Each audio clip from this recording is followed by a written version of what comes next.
Hey, Hi, Jazlyn. How's it going? good. How are you doing? I'm doing well. Hey, thank you so much for making some time. I really appreciate it today. Of course, thank you for making some time. I appreciate it. Glad to be here.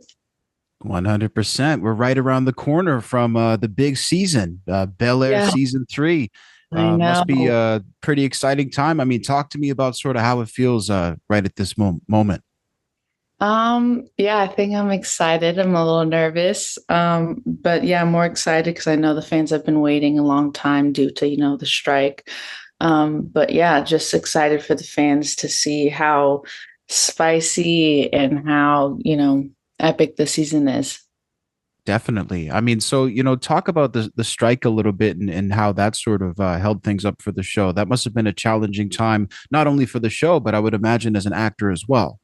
For sure. Yeah, I know it was a weird time where it's like, okay, I'm not having any income. Should I get a job or should I just Right. wait it out and wait for the strike to end? So it was a weird period of feeling like our art isn't really valued. And then, also fighting for people to get paid as they should, especially writers and people of color who are writers. We wanted them, to feel valued. So it was a weird time, but I'm glad we didn't, give in and that we stuck it out. For sure. And I mean, being in this field too, it must be sort of challenging to know when a show is going to stick around or, how long you're going to be at a specific gig. Exactly. So it must be quite a blessing in terms of Bel Air being in season three. Absolutely, absolutely. To for straight out of the strike to have a job is an extreme blessing. I'm very, very honored because you're right. You never know this industry is so flip floppy, and as you know, it's art, but at the end of the day, it's also business. So if the show's not doing well, you're probably not going to get another season. So very blessed, very honored for it to be the number one show on Peacock and that people love it. They definitely do. One thing I find really interesting about the show is the demographic of people who watch it.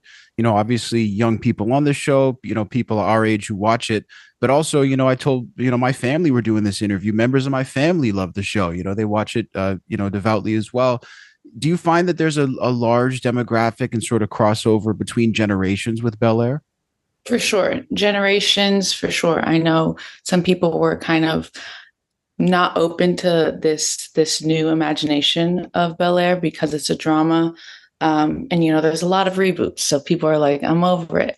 But I've seen a lot of love being poured into this show from a multitude of generations, and they appreciate the difference that this show brings and how it highlights our generation and what we go through versus what it was when Will Smith did it. So it's really cool to see different ages, different backgrounds really love this show.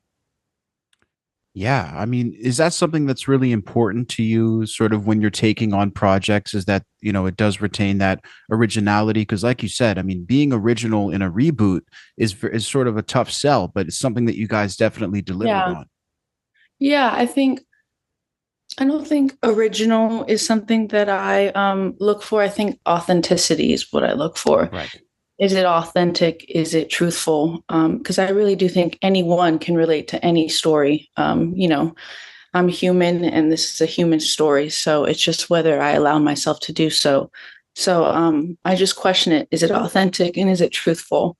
I mean, in terms of the reaction from purists, I would imagine that you've heard, varied reaction from not only fans but also people who were involved in the original production. I mean, what can you speak on in terms of that reaction? Have you spoken to maybe Will or any of the other cast members? I haven't spoken to them about the show specifically. I've met them, but no, I haven't had the privilege to be like, hey, let's talk about. What do you think? Yeah, yeah, exactly. But there's been a variety of different perspectives. Some people who love it, some people who are like, this is not what we grew up with, or this is talking about things that I never faced. So they're kind of, they don't understand it. So I do appreciate that this show highlights the things that our generation goes through. and talks about that maybe our older generation doesn't talk about, including mental health. I think is a really big one that the older generation didn't really talk about or had the privilege to like identify it. So I feel like now it's like, oh, I guess anxiety is a real thing, and Right. it opens that conversation for a lot of people. Yeah, without question. I mean, I wonder, does the subject matter that you guys are able to cover, does that sort of open up working with an organization like Peacock, and maybe how does that sort of Mm. compare to the traditional networks that have been around? That's a great question. um, I mean, I think we just have a beautiful cast and crew, and our writers are amazing. And I think it's very important to them to remain truthful to the story. And yeah, I think that's a great question. I don't even know how to answer that. That's okay. I mean, it's definitely something because I do wonder, just as an actor in general, if it feels different. For sure. Yes. I think any different network or I think it's going to be different. They all have different goals. They all have different agendas. Yeah, Some want, shock values. Some people want it to, remain in the truthful aspect. And I feel like Bel-Air does a really beautiful job of, there is shock value, but it's also like the truth. Because we want people to come back and watch the next episode, but it's also, highlighting real things that people go through. And they do that. They do a really good job of that. definitely. Now, maybe moving over a little bit to the musical side. Obviously, you've been putting out some great work. We have the single "They Say," which is out on Spotify. Sort of a really funky track, and also a track that I think the subject matter is quite compelling as well. Maybe if you could speak to sort of the creative process behind this track in particular, and what you were trying to say. Yeah. So, you know, um, this song, I guess I was just tired of of society telling women how we should be and act in order to be loved. And there was so many songs about being a bad bitch. And I wanted to make a song for those girls who don't identify with that, and there's nothing wrong with that lifestyle. It's just that was the only thing that I would hear, being a bad bitch, you know, I just wanted to create something where it's like, I don't need you to tell me how to dress, how to be in order to be loved. I'm happy just the way I am. Um, and it comes from society, it comes from men, it comes from women, it comes from everyone. And I just wanted to make something like I don't need to change a thing about me in order to be loved or to be wanted or to be valued. So I wanted to make it fun just because I wanted to do the whole duality of like bad bitches songs are usually upbeat and like get you going and you feel real good. And so I wanted this song to make you feel really good. And in comparison to my first single too, which was very like vulnerable and Mhm. sad, I wanted it to be a complete flip of like, wait, she's not perfect and she's sad about it and she's vulnerable about it, but then she's like, no, I'm good. I love the way I am. So I wanted it to Right. be a contrast. And it sort of comments on, it plays on the human emotion as well. I mean, you're not going to feel one way all the time, right? So it just shows the different sides of you. Exactly. It's like one day I'm going to feel amazing, and one day I'm going to be like, what am I doing here? Wow. So, I mean, maybe if you could speak to retaining that self worth, I guess we can call it, and that identity in Los Angeles. Obviously, an LA native. I would say a lot of people sort of picture the meccas when it comes to cities as sort of hubs for a lot of the things that you're talking about. How do you sort of stay away from the crowd in that regard and maintain yourself? Yeah. I think I have a really great foundation. I owe a lot to my parents. I think they instilled really beautiful beliefs and values in me, and they constantly nurtured and supported me. They keep me humble, which is very, very important. And I have a great set of friends who do the same as well. And I think I just have to remind myself what my purpose is here. Because I think it is really easy to get wrapped up into the Hollywood culture. I wouldn't say the LA culture just because I'm a Right. native and I'm sensitive to that, but I would say for sure Sure. the Hollywood culture, it's very easy to get wrapped into that and kind of find your value in what you offer and what you have. And I just remind myself I'm valuable because of who I am. And God has a really big part in that. You know, sometimes I don't always feel confident, but I think God really I find my strength through him and my purpose through him. So that yeah, just kind of constantly having that introspective talk with myself and not taking things personally and just always kind of realigning like why am I here? What am I doing? Right. You mentioned sort of the dichotomy between LA and Hollywood. Mhm. Is that something that, even natives, they see a big difference there between Hollywood and LA? Yeah, just because I've heard so many people be like, I don't like LA, LA's this, LA's that. And I'm like, no, you're talking about Hollywood. Um, Okay. so yeah, it's like I'm gonna rep my city and I'm gonna defend my city. So I think there's a drastic difference, and people talk about the fakeness of LA a lot. And I think it depends what part of LA, but I also think it's Hollywood, Mhm. that that they're talking about the fakeness or they're talking about transplants, respectfully. Right. I think the culture of LA is very blunt, it's very honest. Mhm. And I think a lot of people aren't really let's see, they're not really exposed to LA culture because it's not as in your face as Hollywood is. Right. Um, so I think, yeah, there's that's the word. There's a dichotomy between the two, but um, yeah, I think there's you got to reach more for the LA culture and go explore and learn it. That's really interesting. And speaking of that, since you do sort of have your morals and your principles and you stick to them, have you ever encountered situations where, for a job or for a gig, somebody's been trying to push against that, maybe make you compromise yourself? And how do you deal with that? Absolutely. I mean, I think that's just life. Right.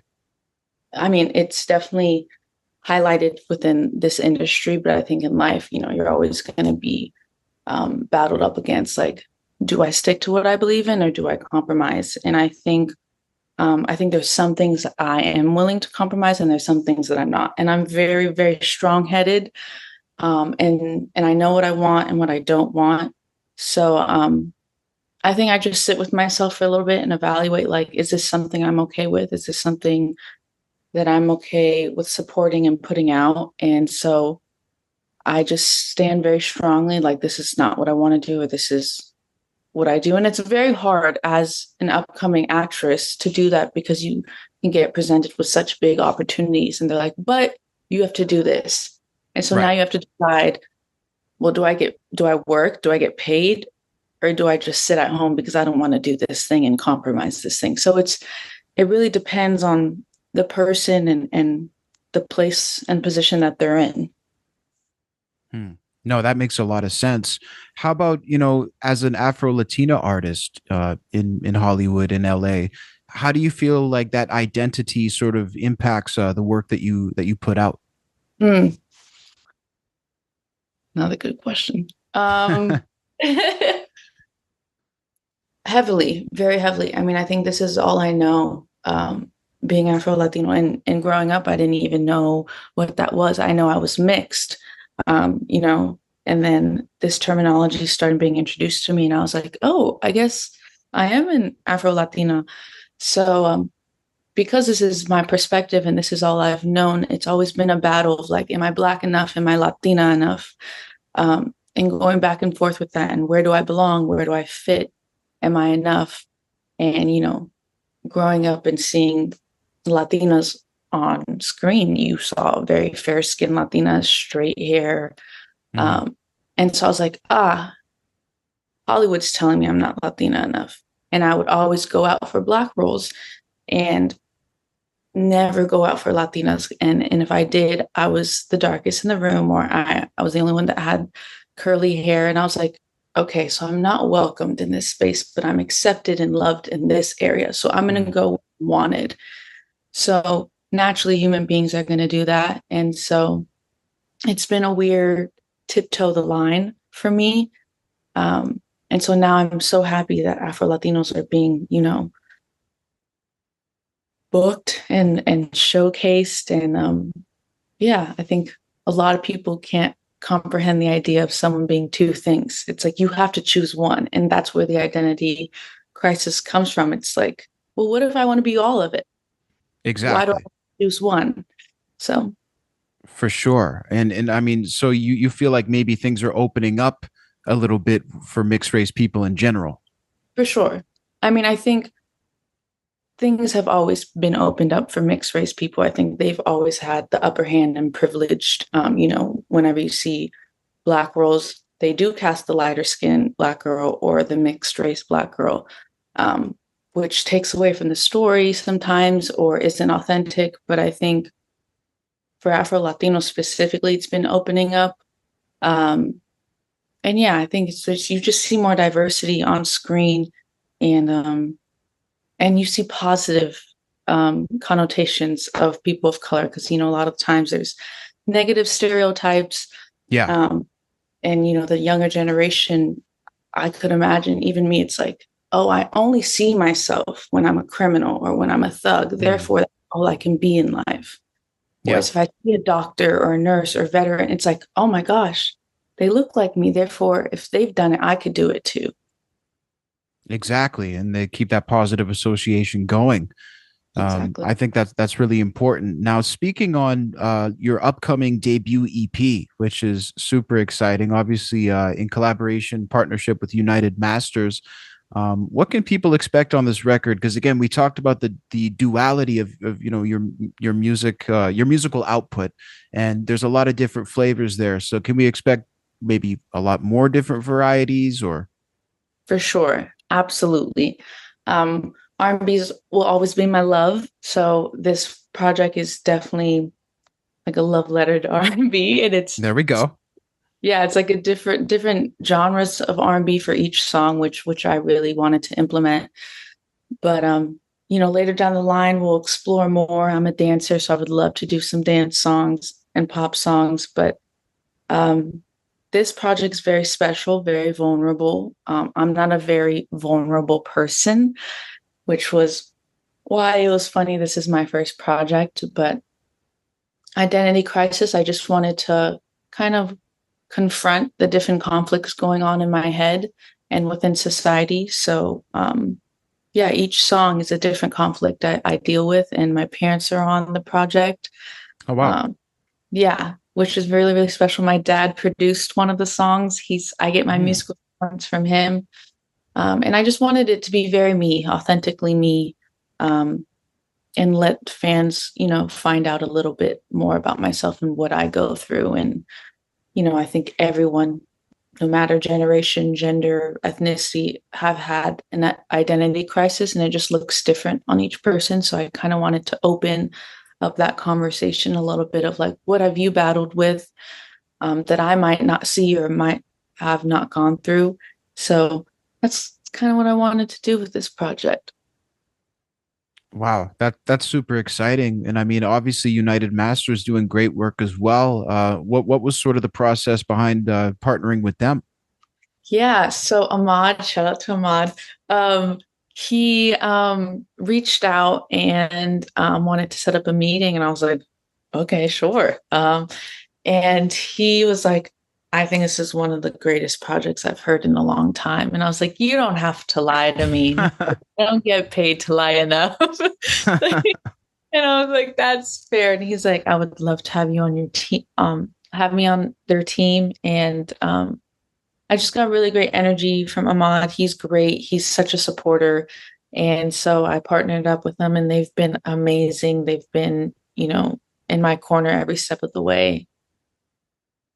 That's huge. Now, obviously, a big close to 2024. If you could set sort of an expectation for the rest of the year for industry and fans alike, what do you think they can expect from you and the work that you're going to be putting out? Obviously, we have the music, we have the show. Hmm. You got some good questions here. I appreciate it. We do our homework. An expectation. Oh man, I don't like putting expectations on me or people. So I guess that's a big one. this is yeah, I just my expectation can be one thing today and it could change tomorrow. Identity crisis. That's the There whole you go. point of my Got to stick with project. the theme here. Yeah. So I mean, yeah, I don't know if I have a solid answer for you, but I will try my best to remain authentic and honest and true to myself and to pour more love into this world because I think Mm. we need it. And it's a very hard thing to do as humans and in this industry. It's a very hard thing to do. So that will be my goal. I don't know about expectations because, we fail at that sometimes. So, but that would be my goal. I like that. Goals are definitely important, and I definitely see you reaching them. So we want to remind everybody down there, Bel-Air season 3 is going to premiere on August 15th, and we have all the information that you need to connect with Jazlyn Martin down below. Look out for that new record, which is going to be dropping on the 23rd of August.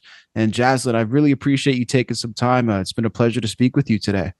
Thank you. You've been amazing. Great questions and great Thank you. conversation. I appreciate it.